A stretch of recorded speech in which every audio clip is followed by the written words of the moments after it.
Hi guys, welcome back to season 2 of the Music by Mads podcast. It's been a minute, but we are having a good time. We're going to talk about The Romantic by Bruno Mars today. I'm very excited. I've been really excited to listen to this album. Just didn't get a chance to until last night, and now I'm filming, and this will come out on Monday. It's Wednesday? I think it's Wednesday. It's Wednesday. We're going to say it's Wednesday. So, yeah. The reason why I've been gone so long, there's been a lot going on. I went on a cruise. It was fantastic. But other than that, I just took a really long break because I wanted to. Yeah, took a break because I wanted to.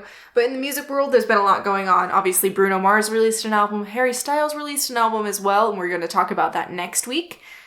Which is going to be really, really fun. I listened to that one last night too. I've got that outline all planned. I'm just waiting to, do it. I'll probably film that tomorrow and then I'll be ahead for once in my life. I will be ahead in the podcast and no one will have to worry. But yeah, I also got sick a little while back. So if I cough in the middle of this, I'll try to cut it out, but excuse me. That was right on cue. Yeah, and then we also have Noah Kahan's album coming up, OR3, Olivia Rodrigo's new album announcement that will likely happen within the next couple months. It looks like she's building up to that.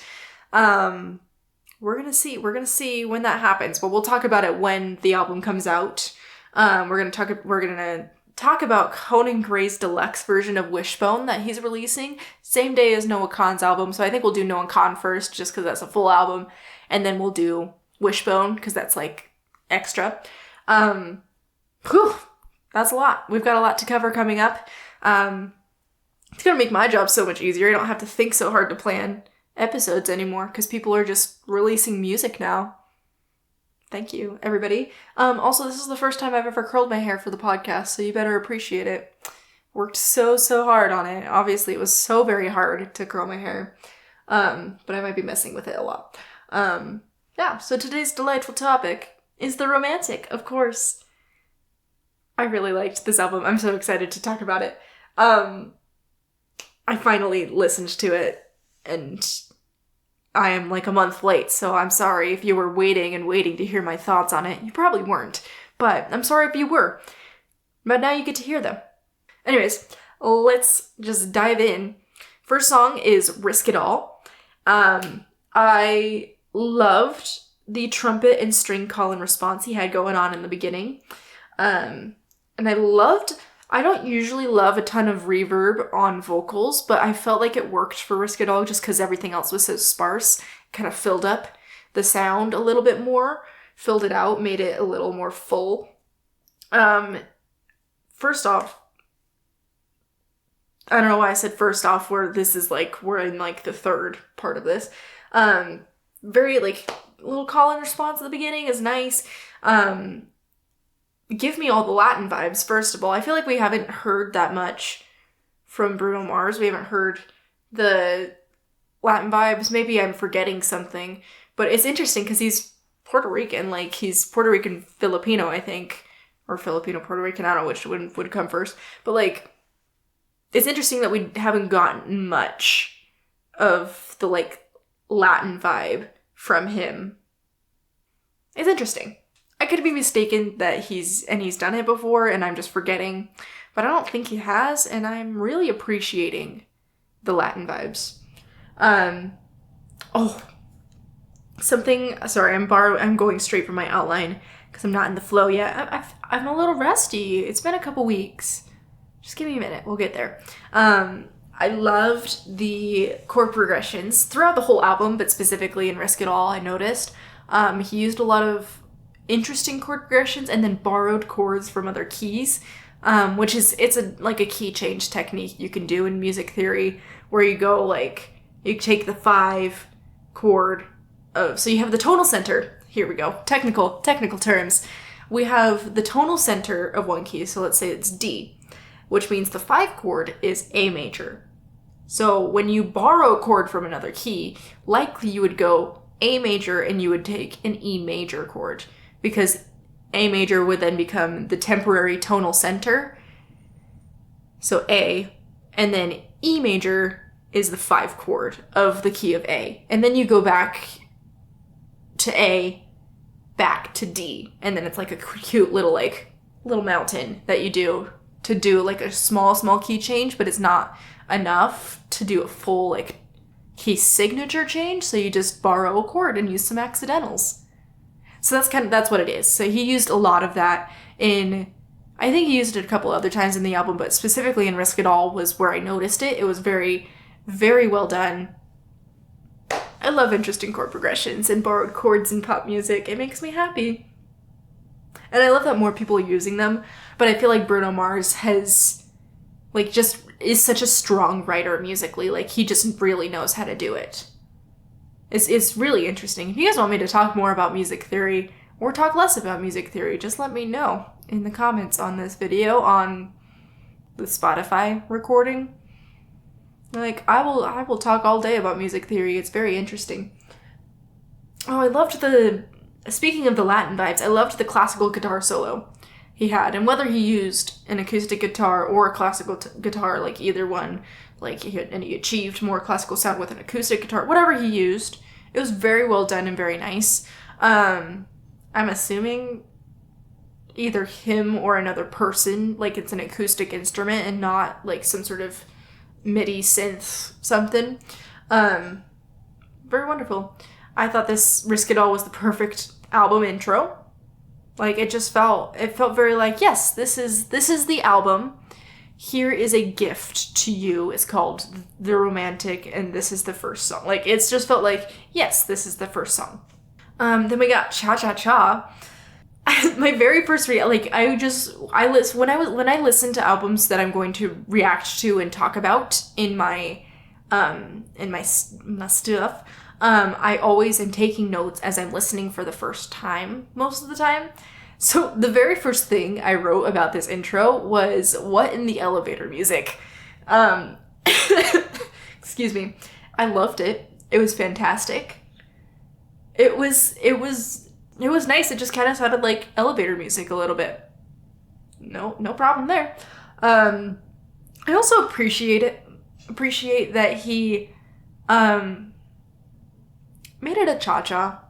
Because sometimes people are like, they talk about songs, they talk about dances in songs, and it's like not the style that is actually what it's supposed to be. I don't know. I feel like maybe I'm remembering wrong, and maybe I don't know enough about mambo, but Meghan Trainor has a song called Mama Wanna Mambo, and I'm decently sure it's just a salsa, but she's saying mambo through the whole thing, which, no shade, she's not a ballroom dancer. She's not a Latin dancer. She wouldn't know. But it irks me as a musician and dancer. Oh well. Again, with the delightfully complex chord progressions, I feel like these are especially complex and different for mainstream or pop music. This isn't really pop in genre, it's more like a rock. So it's a lot of genres in one. But it's also more common to use borrowed chords, complex chord progressions, all of that good stuff I love in Latin music. I feel like that's something you see a lot more in more Latin styled music, because that's where music had developed. Like, that's by the time people were popularizing Latin music. I don't know what that little dance was, but you got a little dance. Yeah. This is nice. Like, it's just lovely. And then we got, like, there might be a little Like It Like That reference. I don't know. I feel like there's a little bit more emphasis put on that lyric, and maybe it wasn't intentional, but he talks about dancing a lot, and he does it with I Just Might as well, where he has those whoa whoa whoas in I Just Might, and it sounds like Walking on Sunshine, or what is that song called by Junior Senior? It's by Junior Senior.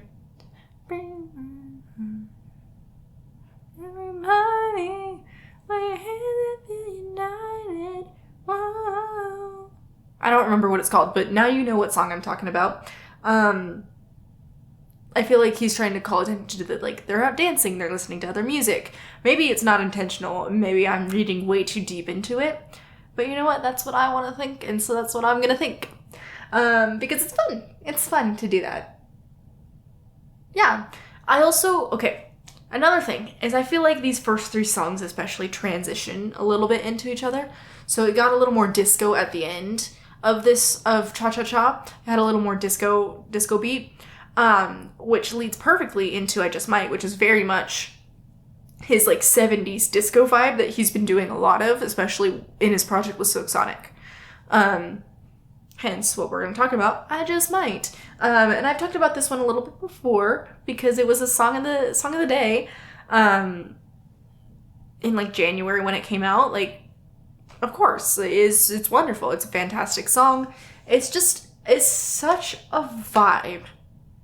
It's just so fun. Like, sure, it sounds a lot like his other stuff, but it's still so fun, and, like, why wouldn't you have fun listening to it?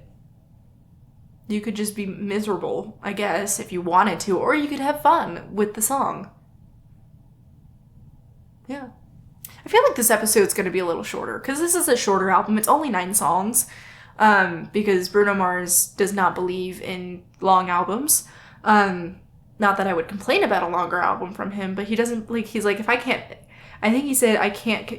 convince you to like an album within X amount of songs, like, I'm not going to convince you with 3 more, so what's the point? And I appreciate that. Yeah. Really, like, I Just Might is just him. I just feel like he really found his niche with the 70s vibes, and he can, like, branch off, and he is branching off within this album to different genres and adding them together and fusing them together in fun ways. But he found his niche and he likes it, and so he's gonna keep writing in his niche, which I appreciate. Like, I appreciate that. I don't think there's anything wrong with it, and I think people are overreacting when they think there's something wrong with it. It's just enjoyable. It's just an enjoyable song. High praise. And then, I will say this, we're not even halfway through. Obviously, we only got through 3 songs, but we're going to be 4 songs in after this one. The back half of this album is, in my personal opinion, much better than the front half. Like, I like more songs in a row. Well, I really like all of them. Like, I can't say I don't like any of them. I really enjoy all of them. But I feel like more of my favorites are on the back half of the album, which I feel like is where people put their, like, man, this can go here kind of songs. Nah, the good ones are in the back. So we're going to talk about God Was Showing Off. I talked about this a bit ago, where he's at least descended from Puerto Rican. He's of Puerto Rican descent. I can't remember if he's from Puerto Rico or if he's... No, he's from Hawaii, isn't he? I don't remember. He might be from Hawaii, he might be from Puerto Rico, he might be from the Philippines, but his heritage is within Puerto Rico and the Philippines. And probably Hawaiian if he is from Hawaii. But he's leaning a lot more into his Latin roots for this album, is the point I'm trying to make. Terribly trying to make. But he's really leaning into the Latin roots while maintaining the 70s aesthetic he's kind of cultivated over the last 10 years, really, because he started out doing the disco stuff with Treasure, and continued a lot with 24 Karat Magic, which I think was his last solo project until now. And then Silk Sonic, obviously. A gem of a 70s vibe. Yeah, I like this one. I thought the strings were lovely. I love the strings and horns he's using throughout the album, which I feel like is also a very Latin-inspired combo. I feel like artists are going back to very full instrument production in a lot of ways, in pop especially. None do it so much as artists like Bruno Mars, who have been doing it for a while, who maybe strayed a couple, but I feel like pop artists are moving a little bit away from the synthy, like, and they're incorporating more acoustic sounding instruments, whether they're real acoustic instruments or not. But they're getting back into acoustic instruments, which I love. Yes, give the instrumentalists a job. Give all of these musicians jobs. And if you're using MIDI, like, I mean, go for it, but like, you could be giving a musician a job. Hear me out. The bridge in this one was really fun. I wish I had written down more about the bridge, because I don't remember. I've only listened to it 3 times now, and I cannot remember for the life of me what it sounds. Oh, it's the Hallelujah. He talks and he sings Hallelujah. It's really fun. He loves. There's one riff, and it comes up multiple times in this album. There's one riff from "Fly As Me," from An Evening with Silk Sonic, that he just loves. He does it like 4 times on this album, and it cracks me up because he does it so much. It's like. In Fly As Me, it's like, oh my gosh. Now I'm forgetting Fly As Me. I love that song. Oh no. Me.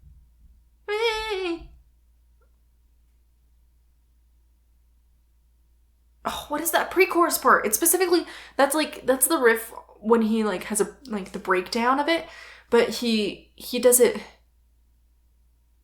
Oh, I could take it halfway there. That one, like he in the pre-chorus, you get the point where it's like, "Dah!" Except that was dying cat sounds. The first 2 were better, but you get the point. I sang it a couple times, but that he does it multiple times on this album, and I love that he does it, and he loves that riff. He just loves it. This was also, like, he loves that riff. Definitely a fade out song to get back on track. It faded out, and it was definitely a fade out song. You know, like that warrants a fade out. Then we got Why You Wanna Fight. Guitar solo is chef's kiss. I love how many guitar solos are on this album. Give me more. I like guitar solos of all kinds. Give all of them to me. I will listen to them gladly.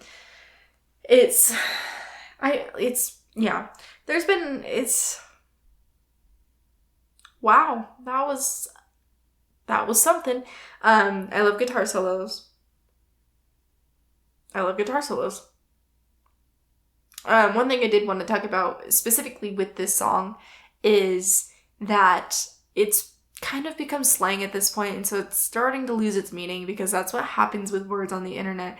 So everybody starts using them, and then they completely are devoid of meaning by the end of it.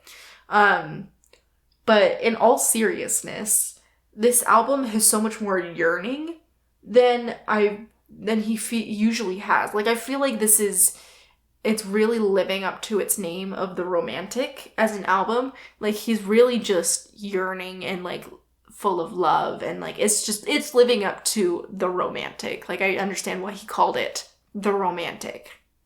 I guess it would be this way, The Romantic, for you guys. And like, it makes sense to me.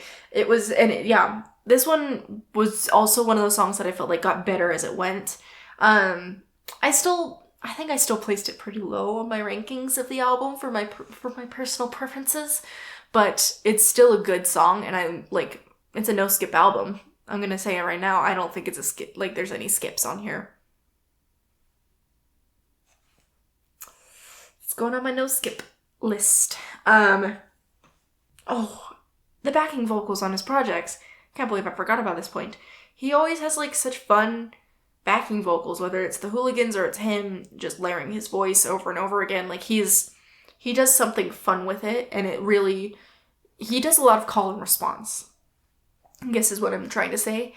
He does a lot of call and response with the backing vocals, which I think is fun. It's like a little duet, but it's with his own band or him. It's like he's got great backing vocals. He's also using his lower register on this album a lot more, which I appreciate, and that's something, spoiler alert, that's something I want to highlight about the Harry Styles album as well, because and just in general, like, I am so pleased with all of these men in the music industry who are starting to use their lower voice, like lower vocal range a lot more. Like, yes, please. And all of the women who are using their lower alto ranges, like specifically Taylor Swift, some of her songs are hard to sing. Not because they're high, because they're too low. They're like, she hits a C below middle C sometimes. Rant over on Taylor Swift. But I appreciate that artists are using the full expansion of their range now instead of just the higher octaves and middle ranges of their voice. Like, give me the lower range too. Give me everything. Because it makes it so much more technically impressive from a singing standpoint, but it's also so much more musically interesting to hear someone use all of their voice. That's part of why I really loved Ariana Grande's last album that she did, Eternal Sunshine, because she used all of her voice. Of course, she did her whistle tones. That's what she's known for. But she's also starting to reach down into her chest voice that she's been training, and her head voice that she's been training. Like, she's also training her head voice, obviously. But she's using those lower ranges, and I appreciate that Harry Styles is doing it, and of course, Bruno Mars, who we're actually talking about today. I'm so appreciative of artists doing that because it's so cool to listen to. It makes it so much more fun. Give me all of the lower range. It's wonderful. Whew. That was a long rant. I'm like out of breath. I've also been out of breath since I was sick because I have that stupid cough that lingers for 6 million years after you get sick. So, anyways, there you have it. Then we've got On My Soul is the next track. I think we're on track 6, so we're officially over halfway through. I loved this one. It has Distant Ain't No Mountain High vibes. There's also another song that it makes me think of, but I still couldn't put my finger on it. I'm gonna hear it one day and I'm gonna put it on my story and you're gonna be like, how is this related to anything? Because it's gonna be 6 months from now. Then I'll be like, but remember when I did that one episode on Bruno Mars and the Romantic? That's what it was about. And there you go. He did the riff again in this one. He did the in this song, and again, he did it multiple times throughout this song. I think it's part of the chorus, obviously. He loves that one riff, and I can't blame him. It's an easy option. It sounds good. It's just like a little scale, and what can go wrong with a little scale down? What a vibe. Vibe, I love it. One of my favorites, obviously. By the way, I'm emphatically talking about it, obviously. You can probably tell that this is one of my favorites. So, now we've got Something Serious. I lost my spot in my outline for a second. I'm also going to scroll while I'm talking right here. I don't think enough people are talking about this song, and I think that's criminal. I think this song deserves so much more recognition because the only ones I saw on social media while I was actively trying to avoid spoilers, so I maybe just missed it, the only ones I saw on social media were Risk It All and Cha Cha Cha. And I Just Might, but that's the lead single, so naturally, obviously, you're gonna see the lead single. I feel like people didn't talk about this one, and I think this is so good. And I'm wondering if that's because they didn't listen that far in the album, like they just took it off and ran with it. But I want more people to talk about it because it's quite lovely. It's kind of got a wacky, it's like, it goes in a spy movie, like a wacky spy movie where the two spies fall in love, and it's like, oh, I don't know how to describe it, but it's like a silly spy movie where the two spies fall in love. And that's the only way I can describe it. And I think it's so fun. He's so unserious too. Like, I watched part of his, I need to go back and watch all of it, but I watched part of his little live show he did to promote the album. And it's just, his humor is peeking through on this one. And you can see it in the live show how his humor is, because that's an easily accessible thing for people. Where he did a whole bit with a soundboard where obviously it was planned, but it was still super funny. Like, he's like, give it up for Anderson .Paak, and he like presses all of these, he's trying to press the button, and he just keeps saying it and pressing different buttons, and they're all like the worst button, and there's like a bunch of memes in there, so obviously very planned bit. This man knows his way around a soundboard, we know that. But it was funny, and I feel like his humor's peeking through on this song. Like, he asks, like, he's asking the subject of the song, he's like, don't you want some pretty brown Bruno babies? That's crazy. What an unserious thing to say. And what is such a Bruno Mars thing to say as well. I think it's so funny. He also has a key change in this one, and we know how I feel about key changes. I love them. I love key changes with all of my heart. So wonderful. I also would like to say I take a 7-minute like jazz version of the song. Like, just give me the same instrumentation, obviously, and all of the vibes, but with all of these instrument solos, because he had a little bit of a drum solo in the middle of there, and it was delicious, and I loved it, and I wish I had more. And you could probably tell where this is gonna be in the rankings just by me talking about it like this.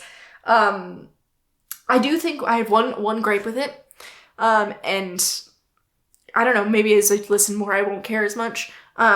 He fades out on this one, and I kind of wish he did a hard stop. But that's my only very, very minor, like, who cares about hard stop versus fade out? It's a great song. I just think it could have been really good with a hard stop. But that's my only like, I wish that would have been the way it was done. But who cares? That's like the smallest thing. Even reading that again off my outline, I'm like, why was I mad at, like, why did I care about that? I didn't care about it when I listened to it again today. Okay. Yeah. Who am I to question Bruno Mars? Obviously, like, who am I to question him? Then we've got Nothing Left. Disgustingly jarring transition, which also, if he had done a hard stop, would have been way more jarring and could have, like, had a really cool effect, but maybe he didn't want that. Maybe he wanted it to be a little softer around the edges since it's the romantic. Yeah, banger. Key changes between the verse and chorus. I am in love. It's so Penny Lane-esque, the way he did this key changes, which, if you don't know what Penny Lane is my favorite Beatles song. Like, the way, and why I say that is because they have a key change between every verse and chorus. There you go. Context. And from, like, why I reference the Beatles too is looking at this album from a purely musical standpoint. It's wonderfully genius. It's very complex. It's very, while still being simple enough for people to understand and be like, oh yeah, I could, like, an average person could probably pick up that was a key change.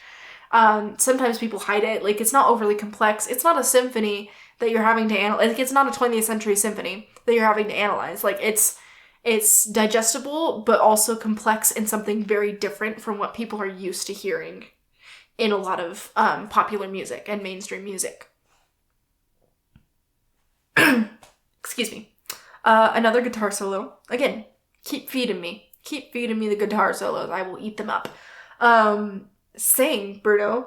I don't remember when I think he did, like, a cool high part. Obviously, like, he killed it. Because it's Bruno Mars and he was gonna kill it. It was wonderful. Then he did a little spoken outro with the oohs and ahs at the end. And it worked really well for this song. Sometimes I am iffy about spoken parts in songs. And it worked really well. I was very, very happy with it. There you go. And yeah. The hard stop also, like, it was a hard stop on this one. It was the only option for this song. That's how it needed to go. And suddenly, we're on the last track of the album. Wow. This is the only triple meter track. It is Dance With Me. So 60s and 70s, like, vibey. So much like that. And I love it. I love 70s music and 60s music. the vocals mirroring the strings on the ooze. Like, it just, like, all of it was very 60s and 70s. It's very much like a slow dance song, which is what he's talking about, obviously. Just love it. It was a delicious end. It was not the ending I expected, but it was like fall in love with me all over again. And that's very cute. And I feel like that also sets up a replay of the album very well, like fall in love with me again, go through it again, because you're gonna fall in love with me again. And then you just keep repeating it, repeating. And it was lovely. And I can't lie, I really liked it. I thought this album was fantastic, because now we're in the final thoughts section. It's only been like 30 minutes too, which is crazy. This is probably going to be my shortest album review ever. And not because I didn't have anything to say about it, just because it was a shorter album. Fantastic album. I will come clean right now. I haven't listened to 100% of his discography. I have listened to enough to get a grasp about what each album sounds like, as a general rule, and I have listened to An Evening with Silk Sonic so many times you can't even, you don't even know. But I feel like also An Evening with Silk Sonic is more in line with the vibes of this album, so I feel like that is a good launching point comparison for someone who hasn't listened to his whole discography. I was going to before this episode, it just didn't have time. Just wanted to get it done while I felt motivated, you know? Anyways, people complained way too much about this album sounding same old Bruno Mars. First off, who cares if it sounds the same as another project? As long as it's not an identical copy of another song, who cares? It's okay to have songs that sound similar. Like, they're supposed to be like, your sound is supposed to be your sound, so you can tell it's Bruno Mars. Like, you would listen to one of the songs and be like, yeah, this is a Bruno Mars song. Everybody also made it out to be way more samey than it actually was. I felt like this was very different from An Evening with Silk Sonic. It had similar vibes, of course, because that is his sound, but it was very different. It wasn't the same album, and it was something new.